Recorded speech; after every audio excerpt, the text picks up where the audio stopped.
안녕하세요. 재무제표 파헤치기의 잔논사냥꾼입니다. 이번 시간에는 만도의 두 번째 시간으로 재무제표 측면에서 집중적으로 다뤄보는 시간을 갖도록 할 텐데요. 영상을 시청하기 전에 구독과 좋아요 그리고 댓글을 달아주신다면 좀 더 기분 좋게 영상을 만들 수 있을 것 같습니다. 자, 그럼 준비되셨으면 시작해 보겠습니다.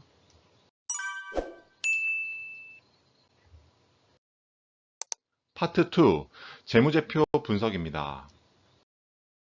우선 첫 번째로 재무상태표를 보고 증감 내역을 확인하자인데요. 재무상태표는 자산과 부채, 그리고 자본으로 이루어진 상태표로 회사가 실제 얼마만큼의 부채와 자본으로 자산을 형성하고 있는지를 나타내는데요. 삼성전자와 같은 경우는 이 자본의 비중이 몇십 년간 그 상태 그대로인 것을 알 수가 있습니다. 그것은 그 사람들이 그 회사가 증자를 하지 않았기 때문인데요. 그렇게 할 수 있었던 이유는 그 회사가 벌어들이는 영업이익의 비중이 워낙 크고 그로 인해서 이익잉여금이 회사에 많이 유보되기 때문인데요. 지금 이 만도라는 회사의 이 재무상태표의 자산, 부채, 자본의 연도별 증감률, 즉 K거 기준으로 보면은 자본은 2.4%, 부채는 1.8%, 자산은 2.0%로 매년 조금씩 상승하는 것을 알 수가 있습니다. 이것만 보고서는 사실 이게 좋다 나쁘다라는 것을 판단하려고 하는 건 아니고요. 이렇게 지금 자산과 부채와 자본이 연도별로 조금씩 상승하고 있다는 점을 아는 상태에서 재무상태표를 분석해야지 조금 더 정확한 정보를 파악할 수 있기 때문에 이 자료를 한번 가지고 와봤습니다. 그래서 이제 매출액에서 실제 외상 비중이 차지하는 비중이 얼마만큼 되는지를 한번 확인하는 부분인데요. 매출액 대비 매출 채권 비중을 한번 보겠습니다. 2016년도에는 24.3%로 이미 수치 자체가 굉장히 높다라는 것을 알 수가 있고, 2020년도에는 물론 코로나 때문에 증가했다라는 것을 알 수가 있지만 이 수치가 계속해서 20%대를 넘는 것을 알 수가 있습니다. 이 자동차 회사들의 특징이라고 할 수도 있겠지만 어쨌든 이렇게 비중이 높다라는 것은 현금화가 어렵다라는 뜻이 되고 현금화가 바로바로 되지 않는다는 뜻이 되기 때문에 이 회사의 현금 흐름을 한번 집중적으로 살펴볼 필요가 있습니다. 또한 이 매출액 비중을 보면은 2016년도에는 5조 8천억 정도가 되었고 지금 2020년도에는 그 매출액 비중이 5조 5천억 원으로 일부 감소했다라는 점은 매출액의 상승이 좀 둔화됐다라고 지금 판단을 내릴 수가 있을 것 같아요. 그래서 본업에서 비용이 빼고 남은 돈이 얼마인지를 알 수 있는 영업이익을 한번 살펴보겠는데요. 2016년도부터 2020년도까지 자료를 살펴보면 영업이익률 기준 2016년도에는 가장 높았던 5.2%인 것을 알 수가 있어요. 그리고 2017년도에는 많이 하락했다가 2020년도에도 2017년도와 유사하게 1%대를 유지하는 것을 알 수가 있습니다. 지금 매출이 늘어나지도 않은 상태이고 매출도 줄었고 영업이익도 줄었다라는 점은 회사 이 재무제표적인 측면에서 봤을 때 절대 좋은 신호가 아닌 것을 알 수가 있고 지금 영업이익률이 1%밖에 안 된다라는 것은 이 회사가 지금 거의 마진을 거의 남기지 않는 상태에서 계속해서 회사를 운영해 나가고 있다라는 뜻이 되겠습니다. 만도와 같이 자동차 부품을 만드는 회사 입장에서는 유형 자산이 절대적으로 많아야 되는데요. 왜냐하면 조선처럼 실제 자산들, 보이는 유형 자산으로 그 제품을 만들어야 되기 때문입니다. 2016년도에는 32%의 유형 자산 비중, 매출액 대비를 갖고 있고 2020년도에는 소폭 상승해서 37%가 됐는데 이 이유는 아무래도 2019년도보다 2020년도에 매출액 비중이 약 4천억 가량이 떨어졌기 때문에 유형자산의 비중이 상대적으로 증가했다라는 점을 알 수가 있고 이 무형자산의 경우에는 2016년도부터 2020년도까지 계속해서 하락을 하고 있잖아요. 근데 지금 매출액 대비 매출액이 하락을 했는데도 무형자산이 하락했다는 것은 이 회사가 실질적으로 무형자산, 뭐 특허권이나 이런 것들에 대한 투자가 많이 줄었다라고 보시면 될 것 같습니다. 창고에 재고가 얼마나 있을까를 알아볼 수 있는 재고자산 증감 여부인데요. 이렇게 매출액, 재고자산 회전율을 통해서 이 회사에 가지고 있는 뭐 현가장치, 즉 서스펜션, 뭐 조향장치 등이 얼마만큼 효율적으로 관리가 되고 있는지를 알 수 있는 지표인데, 우선 이 재고자산 회전율은 회전율이 높을수록 관리가 효율적이라는 뜻이라고 볼 수가 있겠습니다. 2016년도에는 이 재고자산 회전율이 17.84였는데 2020년도에는 16.88로 이 재고자산 회전율이 좀 낮아졌기 때문에 조금 더 비효율적으로 됐다라고 볼 수가 있는데, 이는 아무래도 자동차 산업이 침체가 되면서 자동차 부품에 대한 판매가 조금 더 부진했고, 그렇기 때문에 이 회전율이 낮아졌고 실제 재고 자산이 조금 더 평소보다 쌓였다라고 결론을 내릴 수가 있을 것 같아요. 다음은 만도의 2016년부터 5년 동안의 손익계산서 항목별 증감률을 한번 살펴보겠는데요. 우선 매출액에서 매출 원가를 뺀 값이 매출 총이익이 된다는 것을 알 수 있고요. 그 다음에 매출 총이익에서 판관비를 뺀 값이 영업이익입니다. 이 영업이익과 당기순이익 사이에는 영업 외적으로 벌어들인 이득과 손해를 더하고 뺀 값이 이 당기순이익이 되는데요. 우선 매출액을 보시죠. 매출액은 5년 동안 1.1%씩 하락을 했는데, 그러면은 매출 원가도 상식적으로 같은 비중으로 하락하면은 좀 상식적으로 이해가 되는데, 매출 원가는 하락폭이 더 적었습니다. 다시 말해서 이 조향장치나 서스펜션을 만드는 데 들어가는 원가 자체는 매출액이 준 만큼 줄어들지는 않았다. 원가는 조금 상승했다라고 볼 수가 있죠. 그래서 이 매출액과 매출 원가를 뺀 매출 총액 값은 더 큰 폭으로 하락한 마이너스 4.9%, 매년 4.9%씩 하락했다라고 표현이 되고 있는 거고요. 판관비와 같은 경우는 오히려 증가했다라는 것을 알 수가 있고, 그렇기 때문에 매출 원가는 매출액보다 더 소폭 감소하고 오히려 판관비는 증가하는 이런 악순환 형태가 발생해서 영업이익은 마이너스 21.9%씩 계속 하락했다는 것을 알 수가 있고, 이 당기순이익은 그보다 훨씬 큰 마이너스 41.9%가 됐다는 것은 이 영업이익과 당기순이익 사이에 있는 영업 외적인 이것을 더하고 뺀 값이 마이너스 값이 훨씬 컸기 때문에 이 당기순이익이 더 큰 폭으로 떨어졌다라는 것을 알 수가 있습니다. 다음으로 배당 성향 및 배당 현황인데요.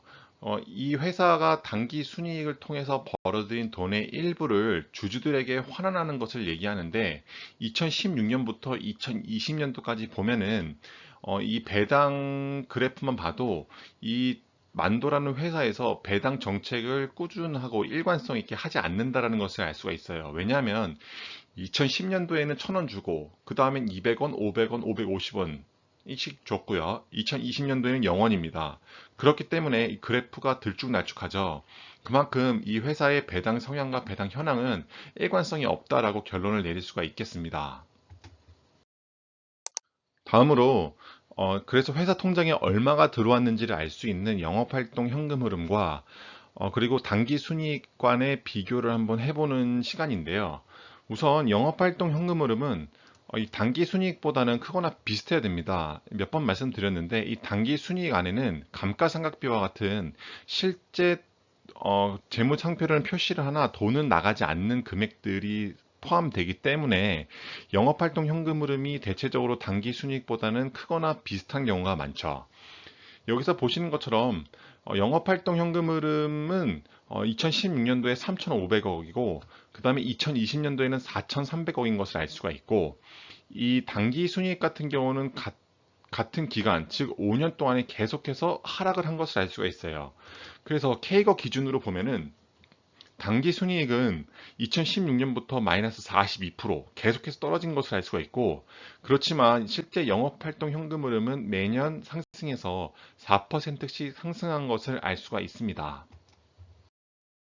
다음은 투자활동 현금 흐름인데요. 투자활동 현금 흐름에서 중요한 것은 잉여 현금 흐름이라고 생각이 됩니다. 우선 잉여 현금 흐름이라는 것은 영업활동 현금 흐름에서 캐펙스, 즉 이 회사를 계속해서 유지하고 발전시키기 위해서 투자하는 금액인데요. 이 값을 뺀 값을 FCF, 즉 Free Cash Flow라고 합니다. 이 프리 캐시 플로우가 실제 이 회사의 주가의 향방을 예측하는데 가장 좋은 도구로서 사용될 수 있다라고 예상을 하시는, 이렇게 주장을 하시는 분들이 많이 있고요. 실제로 주가와 향방을 아는데 되게 중요하게 사용되는 지표라고 볼 수가 있는데, 2016년부터 2020년도까지 보면은 이 잉여 현금 흐름을 보면은 137억에서 2,500억 원으로 큰 폭으로 상승한 것을 알 수가 있습니다. 그러면은 이 각각의 요소들이 5년 동안 얼마만큼 연도 기준으로 상승했는지를 보면은 잉여 현금 흐름은 5년 동안 79%가 상승했고요.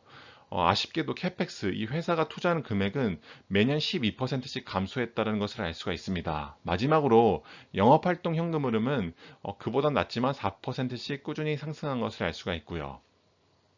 그렇다면 이 회사가 이 프리 캐시 플로우 기준으로 2019년에서 2020년도, 그러니까 2020년도 말까지라고 보시면 되겠죠. 한 2년 동안 주가가 어떻게 이동을 했는지를 한번 보면은 다음과 같은데요. 2019년부터 2020년도 말까지 보면은 주가가 코로나 때문에 하락을 했지만 급격하게 상승을 해서 8만 9천 원까지 올라간 것을 알 수가 있어요. 그만큼 이 주가의 향방을 예측하는데 이 잉여 현금 흐름이 대폭 개선됨에 따라서 주가가 많이 상승했다라는 것을 알 수가 있고, 최근 들어서는 조금 조정이 있는 것을 알 수가 있죠. 다음으로 재무활동 현금 흐름에 대해서 살펴보겠는데요. 이 페이지에서는 눈여겨볼 점이 두 가지 정도 될 것 같은데, 우선 기말 현금 및 현금성 자산이 2016년도 1,847억 원에서 2020년도 5,614억 원으로 현금성 자산을 많이 보유하고 유보시키려는 노력을 하고 있다는 점을 알 수가 있습니다. 다행히 이 5,614억 원, 즉 현금성 자산을 많이 늘림으로써 혹시 모르게 발생할 수 있는 사건들에 대해서 유동성 문제로 발생할 수 있는 것을 미연에 차단하기 위한 조치라고 보시면 될 것 같아요. 그리고 재무활동 현금 흐름을 보면은 특이한 게 이 2019년도만 자릿수가 4자리, 즉 1147억 원의 재무활동 현금 흐름이 플러스가 된 것을 알 수가 있는데, 이 이유를 찾아보기 위해선 2019년도 재무 현금 흐름표를 한번 봐야 되는데요.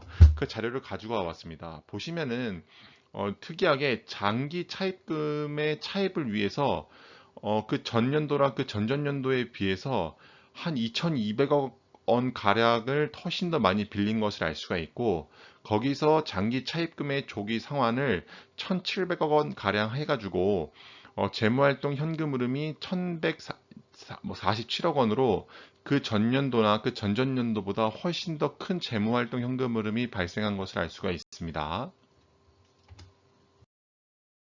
파트 3, 기업의 적정 가치입니다. 그래서 우리가 찾고 투자하려는 회사는 A사분면과 B사분면에 속한 회사인데요. 회사 유보금이 많고 돈을 잘 버는 A사분면의 회사라든지, 회사 유보금은 적지만 돈을 잘 버는 회사여야 됩니다. 다음으로 만도 회사의 자산과 부채 자본을 영업 성격과 비영업 성격으로 한번 나눠 보겠는데요. 영업 성격과 비영업 성격으로 나누는 이유는 실제 이 회사가 얼마만큼의 돈으로 얼마만큼의 퍼포먼스를 내는지 정확하게 확인을 하기 위해서입니다. 그 기준은 다음과 같고, 이 기준으로 계산을 한다면 만도의 자산과 부채를 영업 성격과 비영업 성격으로 다음과 같이 나눠지는데요. 우선 영업 성격의 순자산은 2조 6,829억 원이 되고, 이 돈으로 2020년도 1년 동안 벌어들인 당기 순이익은 138.6억 원에 불과합니다. 즉 ROE는 0.51%밖에 안 된다는 것을 알 수가 있고요. 그래서 영업하는 순자산으로 이익이 발생되긴 하지만 그 이익이 굉장히 미미하다 로 결론을 내릴 수가 있고, 실제 이 회사에서 비영업 성격으로 가지고 있는 순자산은 오히려 마이너스 9,733억 원으로 회사에 있는 자산과 부채를 다 정리하면은 실제 빚이 더 많다라는 뜻이 되겠죠. 그래서 이 만도가 어느 사분면에 속하는지를 계산해 보니 시사분면, 즉 회사의 유보금도 없고 빚이 더 많고 이 회사가 실질적으로 발생시키는 ROE도 굉장히 낮은 것을 알 수가 있어서 시사분면에 속한다고 볼 수가 있겠습니다. 다음으로 기업 주가 차트를 한번 보면요. 5년치 자료를 가져와 봤는데, 2016년도부터 2021년도까지 주가가, 어, 그 2016년도에는 한 2만 5천 원 정도대를 유지하다가 2020년도 코로나가 터졌을 때 16,200원까지 떨어진 것을 알 수가 있고, 최근 들어 최고 8만 9천 원까지 오른 것을 알 수가 있고, 지금 2021년 한 4월 기준으로는 한 6만 4천 원대에서 움직이는 것을 알 수가 있어요. 그래서 이게 만약에 코스피랑 코스닥의 시장 지수랑 비교해 보면 다음과 같은데요. 만도는 최근 5년간 한 9%씩 연간 상승을 했다는 것을 알 수가 있고, 코스닥은 7%지만 코스피 지수는 10%로 만도의 성장률이 코스피의 시장 수익률보다 낮다는 것을 알 수가 있습니다. 물론 최근 8만 9천 원까지 올랐다고 한다면 이 수치가 결과값이 다르게 나올 수 있지만, 어쨌든 만도라는 기업이 최근 5년간 보여줬던 퍼포먼스 측면에서 봤을 때는 시장 지수보다는 조금 떨어진다는 결과값을 나타낸 것을 알 수가 있습니다. 다음으로 기업의 적정 주가를 한번 계산해 보겠는데요. 에스린 방식으로 계산을 해보기 전에 우선 ROE가 최근 5년 동안 어떻게 변했는지를 살펴보면은 2016년도에는 14.32%로 아주 호황을 띄었다가 2020년도에는 0.37%로 굉장히 많이 하락한 것을 알 수가 있어요. 그래서 이 5년치 평균을 내보니 6.04여서 6.04를 넣어보면은 적정 주가가 현재 대비 많이 낮은 2만 6천 원대인 것을 알 수가 있고, 만약에 ROE가 12% 오른다면 5만 1,000원, 그리고 ROE가 전성기 때와 비슷한 15%까지 올라간다면 현재 주가인 64,900원대까지 올라가는 것을 알 수가 있습니다. 오늘의 결론인데요. 저평가 여부 측면에서 봤을 때는 저평가되어 있다고 보기는 어렵다고 생각을 합니다. 이 회사의 측면을 봤을 때 아직은 이 회사가 훨씬 더 성장할 수 있는 것을 알기 위해서는 조금 더 주가의 향방과 실제 다음 연도 그리고 분기에서 얼마만큼의 퍼포먼스를 내는지를 확인하면서 주식 투자를 해도 늦지 않다고 생각이 들고요. 배당 성장성으로 봤을 때는 보셨던 것처럼 불규칙적인 배당이기 때문에 더 이상 말씀드릴 게 없을 것 같아요. 그리고 기업 성장성의 측면에서 봤을 때는 산업의 섹터 측면에서 보았을 때는 양호한 수준이라고 보여집니다. 하지만 자동차 부품에서 70위에 머물러 있는 만도에도 그러한 성장성이 100% 반영이 될지는 미지수라고 생각이 되네요. 네 번째로 수익성은 ROE가 작년, 즉 2020년도 기준 1%를 하회했으나 잉여 현금 흐름 측면에서는 개선되는 것을 보였기 때문에 이 부분에 있어서는 수익성은 그냥 양호 보통이라고 생각이 드네요. 마지막으로 재무 건전성으로 보면은 현금성 자산은 5,600원 정도로 많이 쌓아놓고 있지만 비영업 성격의 순자산에서는 빚이 더 많다는 것을 봤기 때문에 이 부분도 사실 뭐 좋다, 아주 나쁘다 정도가 아닌 그냥 어느 정도 그냥 보통의 수준이라고 보여집니다. 따라서 저의 종합 의견 및 점수는 한 100점 만점에 60점 정도가 된다고 생각이 됩니다.